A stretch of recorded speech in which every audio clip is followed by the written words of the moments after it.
Friends, ఈ వ్యక్తి తనకు కావలసిన పదార్థాలు ఎంచుకునే లోపే ఒక్కసారిగా అనూహ్యమైన సంఘటన జరిగింది. అతని ప్రత్యర్థి వేగంగా వచ్చి మొత్తం వంట నూనెను ఎత్తుకెళ్లిపోయింది. అతను ఏమి జరుగుతుందో అర్థం చేసుకునే లోపే అన్ని మసాలాలను కూడా తీసుకెళ్లింది. నిర్వాహకులు అదనపు పదార్థాలు ఏవీ ఉంచలేదు. అంటే వెళ్లినవి శాశ్వతంగా పోయినట్టే. ఇది చూసిన ప్రేక్షకులందరికీ ఇక అతని ఓటమి ఖాయమని అనిపించింది. కాని అతను మాత్రం చేతులెత్తేయలేదు.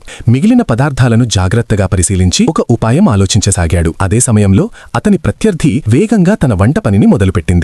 అప్పుడతను ఒక పాత్రలో పంది మాంసాన్ని ఉడికించి కొద్దిసేపటికి నీటిని వడగట్టి పెద్ద గిన్నెలో దాన్ని సేకరించాడు. ఆపై ఆత్మవిశ్వాసంతో చిరునవ్వుతో ఆమె వైపు చూశాడు. కాని ఆమె మాత్రం ఏమాత్రం ఆందోళన చెందలేదు. ఎందుకంటే నూనె, ఉప్పు లేకుండా రుచికరమైన వంట అసాధ్యమని ఆమె భావించింది. అప్పుడే అతను అన్ని జెల్లీ ఫిష్లను ఒక పాత్రలో వేసి మరిగించడం మొదలుపెట్టాడు. అక్కడున్న వారంతా ఆశ్చర్యపోయారు. అతను ఏం చేస్తున్నాడో ఎవరికీ అర్థం కాలేదు. సమయం గడిచే కొద్దీ జెల్లీ ఫిష్లోని అదనపు నీరు ఆవిరైపోయి కింద స్ఫటికాల్లా మిగిలింది. అవే అసలైన సముద్ర ఉప్పు. ఇది చూసి అక్కడున్న వారంతా నిశ్చేష్టులయ్యారు. ఇప్పుడు అతని ప్రత్యర్థి కలవరపడుతూ మరింత వేగంగా వంట చేసాగింది. మరోవైపు నూనె మరియు ఉప్పు తయారు చేయడంలో అతనికి చాలా సమయం ఖర్చయింది. కాబట్టి క్లిష్టమైన వంటకు సమయం లేక సాదాసీదా వంటకాన్నే చెయ్యాలని నిర్ణయించుకున్నాడు.